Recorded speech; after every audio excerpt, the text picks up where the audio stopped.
Hi friends, இன்னைக்கு நம்ம C Sharpல பார்க்க போகிற டாபிக் C Sharpல எப்படி இன்புட் கொடுக்கறது அப்படின்றத பற்றி பார்க்க போகிறோம். ஸோ ஃபர்ஸ்ட் ஆஃப் ஆல் நான் அதுக்கு என்ன பண்ணுறேன் அப்படின்னு பார்த்தீங்கன்னா, நான் ஒரு டெக்ஸ்ட் எடிட்டர் ஒன்று ஓப்பன் பண்ணிக்கிறேன். ஸோ டெக்ஸ்ட் எடிட்டரில் ஜஸ்ட் நான் வந்து சேவ் பண்ணிக்கிறேன். ஸோ நான் என்ன பண்ணுறேன்னா டெஸ்க்டாப்பில்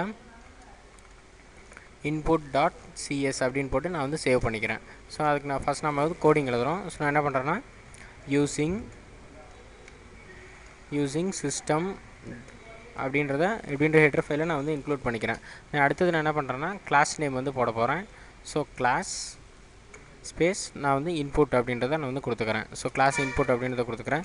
நான் அடுத்தது நம்ம என்ன பண்ணுறோம் அப்படின்னு பார்த்தீங்கன்னா பப்ளிக் ஸ்டாட்டிக் வாய்ட் மெயின் போடணும். ஸோ அதுக்காக நான் என்ன பண்ணுறேன்னா பப்ளிக் ஸ்டாட்டிக் வாய்ட் மெயின் அப்படின்றதில் ஃபஸ்ட் லெட்டர் வந்து நமக்கு வந்து கேப்ஸில் இருக்கணும். ஸோ வாய்ட் மெயின் அப்படின்றத போட்டுக்கிறேன். தென் அடுத்தது நம்ம என்ன பண்ணுறோம் அப்படின்னு பார்த்தீங்கன்னா ஜஸ்ட் ஒரு மெசேஜாக நான் என்ன பண்ணுறேன் console.write லைனில் enter the data அப்படின்றத நான் வந்து பிரிண்ட் பண்ண போகிறேன். ஸோ நான் என்ன பண்ணுறேன்னா enter the sentence அப்படின்றத கொடுத்துக்கிறேன். enter the sentence அப்படின்றத நான் வந்து கொடுத்துக்கிறேன். ஸோ அடுத்தது நம்ம என்ன பண்ணுறோம் அப்படின்னு பார்த்தீங்கன்னா இன்புட் வாங்குறதுக்காக நம்ம வந்து ஒரு வேரியபிள் வந்து டிக்ளேர் பண்ண போகிறோம். ஸோ டிக்ளரேஷன் வந்து நம்ம வந்து மேலே வந்து நம்ம பண்ணிக்கலாம். ஸோ அதை நான் என்ன பண்ணுறேன் அப்படின்னா ஸ்ட்ரிங் நேம் அப்படின்ற ஒரு வேரியபிளை நான் வந்து டிக்ளேர் பண்ணிக்கிறேன்.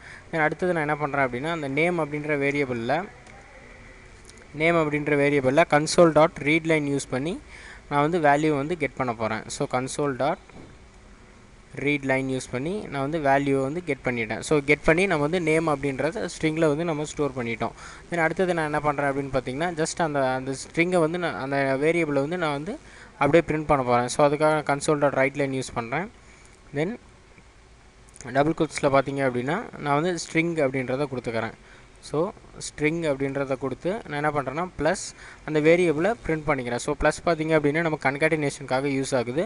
ஸோ நான் வந்து நேம் அப்படின்ற வேரியபிள் வந்து நான் பிரிண்ட் பண்ணிட்டேன். தென் நம்ம வந்து அவுட்புட் வந்து ஸ்டாண்டர்டாக நிற்கிறதுக்காக நான் என்ன பண்ணுறேன்னா console.readline அப்படின்றத அகைன் நான் வந்து கொடுத்துக்கிறேன். ஸோ ரீட்லைன் அப்படின்றத கொடுத்துட்டேன். தென் இதை வந்து ஃபைலை வந்து நம்ம வந்து சேவ் பண்ணிக்கிறோம். ஸோ ஃபைலில் போய்ட்டு சேவ் அப்படின்றத கொடுத்துக்கிறேன். தென் இதை கம்பைல் பண்ணுறதுக்காக நான் என்ன பண்ணுறேன்னா ஆல் ப்ரோக்ராம்ஸில் நமக்கு பார்த்திங்க அப்படின்னா மைக்ரோசாஃப்ட் விஷுவல் ஸ்டுடியோ 2010 அப்படின்றது இருக்கும். ஸோ அதுக்குள்ளே பார்த்திங்க அப்படின்னா விஷுவல் ஸ்டுடியோ டூல்ஸ் அப்படின்ற ஃபோல்டர் இருக்கும். ஸோ அந்த டூல்ஸில் பார்த்திங்க அப்படின்னா விஷுவல் ஸ்டுடியோ கமாண்ட் ப்ராம்ப்ட் அப்படின்றது இருக்கும். ஸோ ஜஸ்ட் நம்ம அதை கிளிக் பண்ணால் போது நமக்கு வந்து கமாண்ட் ப்ராம்ப்ட் விண்டோ வந்து நமக்கு ஓப்பன் ஆகிடும். ஸோ இப்போ நம்ம வந்து டெஸ்க்டாப்பில் இருக்கிற ஃபைல் ஆக்சஸ் பண்ணோம் அப்படின்னா நம்ம வந்து டெஸ்க்டாப்புக்கு ஃபஸ்ட்டு போகணும். ஸோ சிடி ஸ்பேஸ் யூசர்ஸ் தென் நம்ம டெஸ்க்டாப்புக்கு நம்மளோட லொக்கேஷன் எதுவோ நம்ம வந்து அதை செலக்ட் பண்ணி நம்ம டெஸ்க்டாப்புக்கு வந்து வந்துக்கலாம். ஸோ நம்ம வந்து டெஸ்க்டாப் வந்துட்டேன். இப்போ நான் என்ன பண்ணுறேன் அப்படின்னா ஃபைலை வந்து கம்பைல் பண்ண போகிறேன். So CSC space file name பார்த்திங்க அப்படின்னா input.cs அப்படின்றத கொடுத்துக்கிறேன். தென் நம்ம என்டர் கொடுத்தோம் அப்படின்னா நமக்கு வந்து கம்பைல் ஆகி நமக்கு வந்து பிரிண்ட் ஆகிடுச்சு. தென் இப்போ நம்ம என்ன பண்ணுறோம் அப்படின்னு பார்த்தீங்கன்னா டெஸ்க்டாப்பில் பார்த்திங்க அப்படின்னா ஆட்டோமேட்டிக்காக EXE ஃபைல் வந்து ஒன்று நம்ம வந்து ஜென்ரேட் ஆகிருக்கும். ஜஸ்ட் அதை கிளிக் பண்ணி ரன் பண்ணோம் அப்படின்னா நமக்கு வந்து enter the sentence அப்படின்றது நமக்கு வந்து பிரிண்ட் ஆகிருக்கும். ஜஸ்ட் நான் என்ன பண்ணுறேன் அப்படின்னா tutor jose அப்படின்றத கொடுத்துருக்கேன். தென் என்ட்ரு பண்ணோம் அப்படின்னா நமக்கு வந்து string equal to tutor jose, அதாவது நம்ம இன்புட் கொடுத்த வேல்யூவை நம்ம ஜஸ்ட் வந்து பிரிண்ட் பண்ணியிருக்கோம். ஸோ பார்த்திங்க அப்படின்னா tutor jose அப்படின்றது நமக்கு வந்து பிரிண்ட் ஆகிடுச்சு. ஸோ இந்த மாதிரி நீங்கள் வந்து C#.netல நம்ம வந்து இன்புட்ஸ் வந்து நீங்கள் வந்து கொடுத்துக்க முடியும். ஸோ இந்த மாதிரி அட்வான்ஸ்ட் வீடியோஸ் உங்களுக்கு வேணும் அப்படின்னு பார்த்தீங்கன்னா www.tutorjose.com விசிட் பண்ணுங்கள்.